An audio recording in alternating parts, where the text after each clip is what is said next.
Ayan, o yan po kami sa Mayon.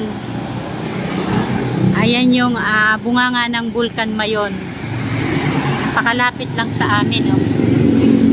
Ayan mga guys, yung aming lugar. Malapit po kami sa Bulkan Mayon.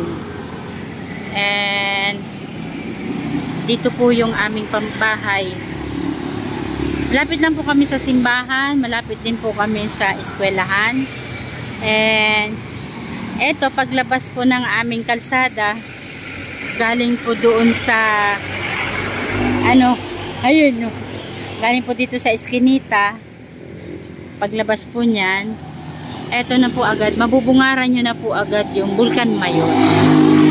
Maingay nga lang kasi around the road, nasa nasa tabi ho tayo ng kalsada. And dito na rin po, umangat na rin yung aming barangay. Meron na rin ditong gasolinahan station. May mga, ayan, may nagtitinda ng karne.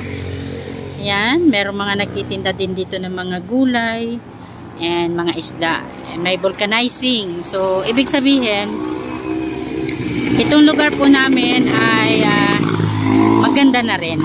Maganda. Hindi like before na nung iniwan ko, talagang medyo wala pang mga kagandahan. Yung social hall namin o yung barangay hall namin, ayun lang, yung orange na yan, napakalapit lang din. Eh nung panahon, dito ho kami nanghihingi ng mangga. Dito po sa may-ari nitong bahay. And ayan, dami nilang bunga ng mangga. And before, parang naputol na po pala dito yung hinihingi namin na kayo neto. Yung kay neto ba? Yung prutas.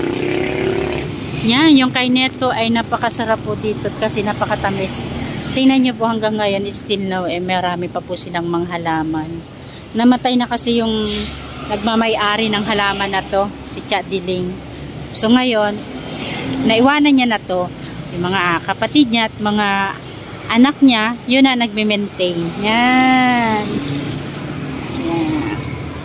Eto, dating bahay po ito ng isang kapitan po namin na naging eto nga, sabi ko nga nung panahon na talagang wala siyang pinipiling tao na tinutulungan.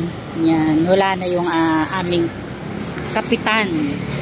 Tagal na ho siyang nawala. Siguro 2013 ata siya nawala. Kaya ang pumalit na bilang kapitan ay pamangkin na niya. Yan po, ganda. Yan. Kapitan ho kami dito. Tunay na Bicolana. Yan, eka nga. Bye-bye!